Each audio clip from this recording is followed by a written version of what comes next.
Market কি সঁচাই ভাঙিব নেকি, ক্ৰেছ হৈ যাব নেকি? বহুত ইউটিউবত, ছচিয়েল মিডিয়াত বহুত এনেকুৱা ভিডিঅ'জ ভাইৰেল হৈ আছে, য'ত কৈ আছে 2026ত মাৰ্কেট বহুত ক্ৰেছ হৈ যাব, পুৰা হৈ যাব চব কিছু। তে এইটো মোৰ শ্বেয়াৰ কৰা আছে আপোনালোকৰ ওচৰত নিফটিৰ চাৰ্ট একচুৱেলি। তে ইয়াত কেইটামান লেভেল আছে, যেনেকুৱা দিছ ইজ দ্য লেভেল। এইটো এটা লেভেল আছে হা, উইকলি এটা লেভেল আছে, এই এটা লেভেল আছে দুটা, এইফালে দুটা, এইফালে এটা লেভেল আছে। এইবোৰ চব resistance, these are all resistance. এতিয়া আমি চাম যে নিফটিটো ৰেজিষ্টেন্সত আছে, ইমান ভাল ভাল খবৰ আহি গ'ল। ইউৰোপত আপোনাৰ ইউৰোপৰ লগত ট্ৰেড ডিল হৈ গ'ল, আমেৰিকাৰ লগত ট্ৰেড ডিল হৈ গ'ল, চব কিছু চৰ্টেড।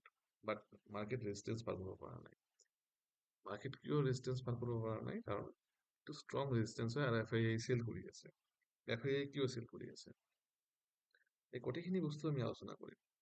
একচুৱেলি এইটো মোৰ প্ৰথম ভিডিঅ', তো আপোনালোকে অলপ সহ্য কৰি ল'ব। তাৰমানে কিছুমান ডেটা আছে, ডেটাটো অলপ চিৰিয়াছলি অলপ মানে শুনিব। এটা ইণ্ডিকেটাৰ আছে, নাম বাফেট ইণ্ডিকেটাৰ। এইটো নৰ্মেলি 120 পইণ্টৰ ওপৰত যদি যায়, মাৰ্কেট এক্সপেঞ্চিভ হৈ যায়। ঠিক আছে। কাৰেণ্ট যোনটো S&P 500 আছে, আমেৰিকান মাৰ্কেট। মই আমেৰিকান মাৰ্কেটৰ কথা কিয় কৈ আছো, আপোনালোকে পিছত বুজি পাব। আমেৰিকান মাৰ্কেটৰ কথা কৈ আছো কাৰণ আমেৰিকান মাৰ্কেটৰ লগত সম্পূৰ্ণ পৃথিৱীৰ মাৰ্কেট জড়িত হৈ আছে। চ' আমেৰিকান S&P 500 বৰ্তমান বাফেট ইণ্ডিকেটৰ্ছত তাৰ যোনটো পৰিমাণ আছে, সেইটো আছে 223%। এইটো ডাবল হৈ আছে, তাৰমানে এক্সপেঞ্চিভৰ চুপাৰ এক্সপেঞ্চিভ, মানে একদম ডাবল হৈ আছে। এই এটা পেৰামিটাৰ, নাম্বাৰ ওৱান পেৰামিটাৰ আপোনালোকে মনত ৰাখিব। 2 নম্বৰ হ'ল এটা স্কিল্টাৰ কেপ ৰেচিঅ' বুলি এটা হয়, যোনটো নৰ্মেলি আপোনাৰ 17 থাকিব লাগে, 17.8 থাকিব লাগে।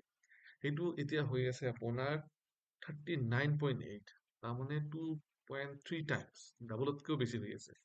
এইটো এটা ডাঙৰ এটা চিমটম, যোনটো মানে হাই প্ৰাইচ হৈ আছে একচুৱেলি। আৰু দুটাটো আপোনালোকে ডেটাটো গম পালে। আৰু এটা মই আপোনাক বস্তু কৈ আছো, এই যে এই দুটা যে ডেটা মই আপোনাক দিলো, বাফেট ইণ্ডিকেটৰটো ইমান হাই থাকিলে কেতিয়া কেতিয়া আগত হৈছিল ইতিহাসত, সেইটো আপোনালোকে প্ৰথমতে জানিব লাগিব। 1930 চনত আপোনাৰ যেতিয়া অটোমোটিভ ৰেভলিউচন আহিল, যেতিয়া মাৰ্কেট খুব বঢ়া আৰম্ভ কৰিলে, তেতিয়া তাৰ ৰেচিঅ'টো খুব বেছি আছিল। যেতিয়া ৰেচিঅ'টো বেছি আছিল, তাৰপিছত মাৰ্কেট ক্ৰেছ কৰিলে। 1930 চনত গ্ৰেট ৰিচেচন, চবতছে ডাঙৰ ইতিহাসত ৰিচেচন আহিল, তেতিয়া আহিল। তেতিয়া চবৰে মেণ্টেলিটি কি আছিল যে এতিয়া অটোমোটিভ ইণ্ডাষ্ট্ৰী গ্ৰ' কৰি আছে, মানে খুব মাৰ্কেট কেতিয়াও নাভাঙে, তেনেকুৱা ধৰণৰ মানুহৰ মেণ্টেলিটি আহে। মানুহে কেতিয়াও বাবলছ যেতিয়া হয় না, খুব ডাঙৰ হৈ যায় যেতিয়া, তাৰপিছত মানুহে কেতিয়াও নাভাবে যে এই মাৰ্কেট ভাঙিব। চ' তেতিয়া মাৰ্কেট ভাঙিলে, ছেকেণ্ড মাৰ্কেট ভাঙিলে 2000ত, ডটকম বাবল 2000ত, চৰি 2000 চনত আপোনাৰ ইণ্টাৰনেটত আহিল, ইণ্টাৰনেটৰ কোম্পানী আহিল, যে নাই এতিয়া নিট আহিব, ইণ্টাৰনেট আহিব, দুনিয়া চেঞ্জ হৈ যাব, হেন হৈ যাব, তেন হৈ যাব। মাৰ্কেট পুৰা অভাৰ প্ৰাইচ হৈ গ'ল, পুৰা প্ৰফিট ইণ্ডিকেটৰো আপোনাৰ 120 ক্ৰছ কৰি দিলে, বহুত বেছি তাৰ ভেলু হৈ গ'ল। তাৰপিছত মাৰ্কেট ক্ৰেছ কৰি দিলে। আৰু লাষ্ট 2007ত আহিছিলে আপোনাৰ ডটকম বাবলৰ আগত। ডটকম বাবল মানে ডটকম মানে চব IT কোম্পানী পুৰা বুম বুম হৈ আছিলে।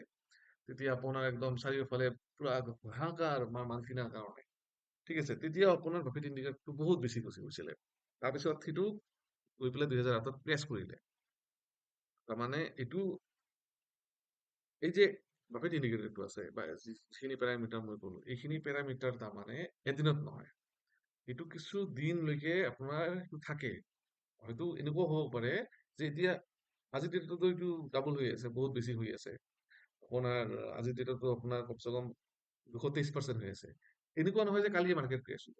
এনেকুৱাও হ'ব পাৰে যে এইটো 2026 মাৰ্কেটত আপোনাৰ 2026তো হ'ব পাৰে, অহাকালিও হ'ব পাৰে, ডিচেম্বৰতো হ'ব পাৰে, জুনতো হ'ব পাৰে, 2027ৰ ফাৰ্ষ্ট কোৱাৰ্টাৰতো হ'ব পাৰে।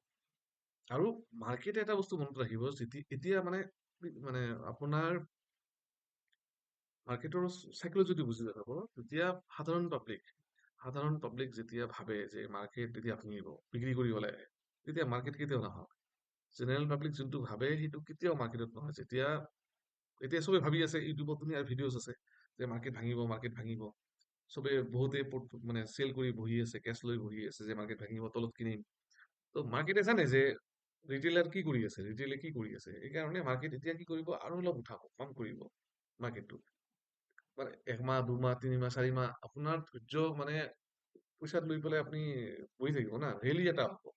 তাৰপিছত কি হ'ব, আপোনালোকৰ ডিচিজনটো কি হ'ব যে চালা মিষ্টেক হৈ গ'ল, মাৰ্কেট নাভাঙে, তো আৰু নতুন পইচা লগাব। যেতিয়া মানুহে ৰিটেইল পাব্লিকে যেতিয়া বেছি পইচা লগাব, তেতিয়া কি হয়, তেতিয়া আনএক্সপেক্টেড, যোনটো বস্তু এক্সপেক্টেড নহয়, মাৰ্কেট সেইটো কৰে, ডাঙৰ প্লেয়াৰে সেইটো কৰে, তেতিয়া মাৰ্কেট ক্ৰেছ হ'ব। কেতিয়াও কেতিয়া নহয়, যেতিয়া মানে ৰিটেইল ইনভেষ্টৰে ভাবি থাকে যে মাৰ্কেট ক্ৰেছ হ'ব, তেতিয়া কেতিয়াও ক্ৰেছ নহয়। এইটো আপোনালোকে মনত ৰাখিব। আৰু আপোনাৰ 2 নম্বৰ পইণ্ট আপুনি মনত ৰাখিব যে আপোনাৰ ৰিয়েল ইকনমি বহুত ডাউন হৈ আছে। ৰিয়েল ইকনমি ডাউন হৈ আছে, এইটো এটা পইণ্ট হা। তো সেইকাৰণে কি কৰি আছে, যিখিনি বেপাৰী মানুহ আছে, বেপাৰী বৰ্গ যিখিনি আছে, তেওঁলোকৰ হাতত এক্সেছ পইচা আছে। এক্সেছ পইচাখিনি বিজনেছত লগাব পৰা নাই। তেওঁলোকে বিজনেছৰ পৰা টকাখিনি ওলাই আছে। কিয় ওলাই আছে? কাৰণ মাৰ্কেটত ডিমাণ্ড নাই। মাৰ্কেটত ডিমাণ্ড নাই মানে ইমান কেপিটেল ইনভেষ্ট কৰাৰ দৰকাৰ নাই। যিখিনি কেছ ৰিচ মানুহ, বিজনেছমেন, তেওঁলোকে পইচা আনি পেলাই মাৰ্কেটত লগাই আছে। আল্টিমেটলি এইটো বস্তুও আপোনালোকৰ ডাঙৰ ডাঙৰ মানে যিবোৰ আছে প্লেয়াৰ, তেওঁলোকে জানে ভালকে যে ক'ত কি কেনেকে পইচা আহি আছে, তেওঁলোকৰ তাতে ডিটেইলছ কি থাকে। মই আপোনালোকক চিম্পলি কৈ আছো বস্তুখিনি, চ'ৰ্চখিনি নকওঁ, আপোনালোকক জাষ্ট বস্তুটো বুজি পাব, চাইকলজিটো কি। আল্টিমেটলি কি হ'ব, এনেকুৱা। আৰু ইণ্ডিয়ান ইকনমি আপোনাৰ ৰিয়েলিষ্টিক যোনটো ইকনমি, মাৰ্কেটত যোনটো মানে সচৰাচৰ যোনটো মানে ৰিয়েল ইকনমি, সেইটো অলপ ডাউনতে আছে, সেইটো মানে সঁচা কথা। আৰু ষ্টক মাৰ্কেট লাইফ টাইম হাই বা হাই ৰেঞ্জত আছে, সেইটো বেলেগ কেছ। ষ্টক মাৰ্কেটটো কেতিয়া একচুৱেলি ষ্টক মাৰ্কেট কি হয়, মানে ৰিয়েল ইকনমিৰ 6 মাহ এডভান্স থাকে। ঠিক আছে, আপুনি ষ্টক মাৰ্কেট চাই পেলাই আপুনি ক'ব নোৱাৰে যে আপোনাৰ আৰু বৰ্তমান কেছ ফ্ল' বেছি আছে ইণ্ডিয়াত, সেইকাৰণে ষ্টক মাৰ্কেটত ইনভেষ্ট কৰি আছে, বাঢ়ি আছে। ডিএৰ হাতত বহুত পইচা আছে, মাল কিনি আছে, এফআইটো কণ্টিনিউৱাছ বিক্ৰী কৰি আছে। এতিয়া আপুনি আৰু এটা পইণ্ট মনত কৰিব যে আমেৰিকাত যোনটো ক্ৰেছ যদি আহে, এআই বাবলটো যদি হয়, আমেৰিকাৰ পৰাই প্ৰত্যেকবাৰ ক্ৰেছ আহে, আৰু এইটো ইণ্ডিয়াতো আহে, মানে প্ৰভাৱটো। এতিয়া মানে কেছটো কি হৈছে, আমাৰ ইণ্ডিয়ান ডিএৰ হাতত বা পাব্লিকৰ হাতত যথেষ্ট পইচা আছে। তে মাৰ্কেট যদি তলত আহে, আমি ৰিকভাৰী সোনকালে কৰি লওঁ। আমেৰিকা ইমান ইজিলি ৰিকভাৰী কৰিব নোৱাৰে। ইণ্ডিয়ান ষ্টক মাৰ্কেট ৰিকভাৰী কৰি ল'ব। মেক্সিমাম বেয়াৰ টু বেয়াৰ আপোনাৰ 9 মাহ বা 10 মাহলৈকে বেয়াৰ মাৰ্কেট থাকে, তাৰপিছত আৰু ৰিকভাৰী কৰি লয়। সেইটো ইতিহাসত আপোনালোকে চাৰ্ট চাই ল'ব, টেকনিকেল চাৰ্ট। চ' আমেৰিকাত যোনবোৰ ইনভেষ্টৰ আছে, এফআইআই আছে আমেৰিকাৰ পৰা, বা তেওঁলোকে ইণ্ডিয়াত ইনভেষ্টেড হৈ আছে। যেতিয়া আমেৰিকাত ক্ৰেছ হ'ব, মানে আমেৰিকা যদি মাৰ্কেট ঘূৰা হৈ যাব, তেতিয়া কি কৰিব তেওঁলোকে, মানে সেইটো লছটো মেকআপ কৰাৰ কাৰণে য'ত য'ত প্ৰফিট হৈ আছে, চব জাগাৰ পৰা পইচা ওলাব, চাইনাৰ পৰা ওলাব, ইণ্ডিয়াৰ পৰা ওলাব। ইণ্ডিয়াত তেতিয়াহ'লে অট'মেটিক চিলিং প্ৰেচাৰটো বাঢ়ি যাব না। আৰু যেতিয়া আমেৰিকাত ক্ৰেছ আহিব, ইণ্ডিয়াতো চিলিং প্ৰেচাৰ এনেও আহি যাব। নৰ্মেল পাব্লিক, আপুনি মই চবেই বিক্ৰী কৰি দিম, এফআইও বিক্ৰী কৰিব, তেওঁলোকৰ বহুত পইচা আছে। আল্টিমেটলি ইণ্ডিয়ান মাৰ্কেটৰ প্ৰভাৱটো পৰিবই।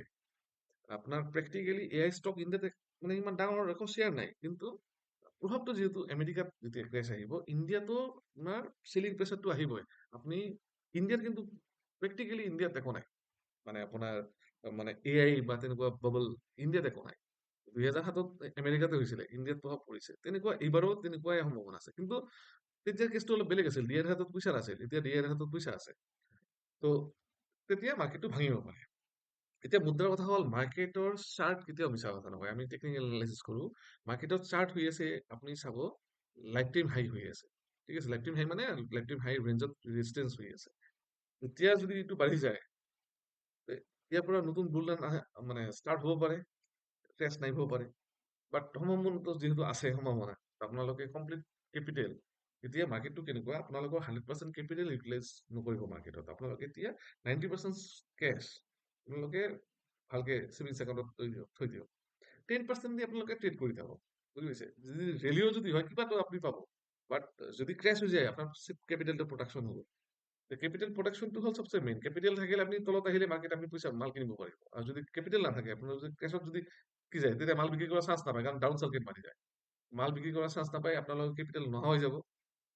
আল্টিমেটলি কি হ'ব, চৰি, আল্টিমেটলি কি হ'ব, তেতিয়া যেতিয়া সস্তাত পাব আপুনি ভাল ভাল ফাণ্ডামেণ্টেলছ কোম্পানীৰ ষ্টক, তেতিয়া আপোনালোকে কিনাৰ কাৰণে আপোনালোকৰ তাত পইচা নাথাকিব। চ' সেইকাৰণে মই যিখিনি এনালাইচিছ কৰি চালো, বা মই যোনটো কৰিছো, 90% কেছ আপোনাৰ একাউণ্টছত থাকিব লাগে এতিয়া, ছেভিংছ একাউণ্টছত। আৰু 10% দি আপুনি মাৰ্কেটত মুভ কৰি থাকক। এইটো কি হ'ল, আপোনাৰ মাৰ্কেটত মুভ কিবা এটা আপুনি পালে, বা যোনটো ৰিস্ক আছে, এইটো 2026-ত হ'ব পাৰে, 27-ত হ'ব পাৰে, কোনো গেৰেণ্টি নাই। মানে আৰু এটা কেলকুলেশ্যন আছে, সেইটো মই নকওঁ, সেইটো পাছত কেতিয়াবা ডিছক্ল'জ কৰিম। আজি হ'ল আপোনাৰ 9 তাৰিখটো, দুদিন পাছত মানে 11 তাৰিখৰ পৰা 14 তাৰিখৰ ভিতৰত এটা কাৰেকশ্যন হোৱাৰ বিৰাট সম্ভাৱনা আছে, বিৰাট ডাঙৰ সম্ভাৱনা আছে।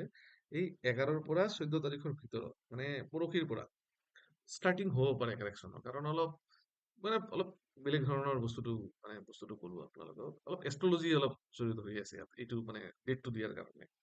চ' আজি সেইকাৰণে মই ভিডিঅ'টো বনালো, কাৰণ আপোনালোকে আপোনালোকৰ কেছ পৰ্টফলিঅ', আপোনালোকে মিউচুৱেল ফাণ্ড এইবোৰ বিক্ৰী কৰি পেলাই কেছটো হাতত ৰাখক, 10% দি আপুনি ট্ৰেড কৰক। যেতিয়া মাৰ্কেট তলত আহি যাব আৰু কিনি ল'ব, আৰু যদি মাৰ্কেট ইয়াৰ পৰা ৰেলী মাৰে, তেতিয়া ৰিস্ক কমচে কম আপোনাৰ সেই মানসিক টেনচনটো নাথাকিব না, 10% দি ট্ৰেড কৰি থাকক। ঠিক আছে, যেতিয়া ক্ৰেছ হ'ব 10%-ৰ পৰা আহিব আপোনাৰ ক্ৰেছটো, কিন্তু সেইটো আপোনাৰ এবজৰ্ব হৈ যাব। কিন্তু 100% কেপিটেল যদি আপুনি মাৰ্কেটত ইউটিলাইজ কৰি থৈ দিয়ে, সেইটোৰ ওপৰত যদি আপোনাৰ ক্ৰেছ আহি যায়, আপুনি সেইটো হজম কৰিব নোৱাৰে তাৰমানে। সেইকাৰণে কাইণ্ডলি মানে মানে মই সেইটো কৰিম, আপোনালোকে এতিয়া চিন্তা কৰি চাওক, আপোনালোকৰ বিশেষজ্ঞ আছে যিবোৰে আপোনালোকৰ ফাইনেন্সটো চাই, বা তেওঁলোকে আপোনাৰ গোটেইখিনি বিশেষজ্ঞৰ কথা শুনি পেলাই আপোনালোকে ডিচিজনটো ল'ব। এইটো মোৰ অপিনিয়ন, তাৰমানে এইটো মোৰ চিন্তাধাৰা। এইটো নলেজ বেচৰ কাৰণে ভিডিঅ'টো বনোৱা, এইটোৰ মানে মই কাৰো ব্যক্তিগত কোনো ধাৰণা বা ব্যক্তিগত কোনো মই একো ৰায় দিয়া নাই, তাৰমানে এইটো মোৰ ধাৰণা, এইটো মই শ্বেয়াৰ কৰিম। ধন্যবাদ।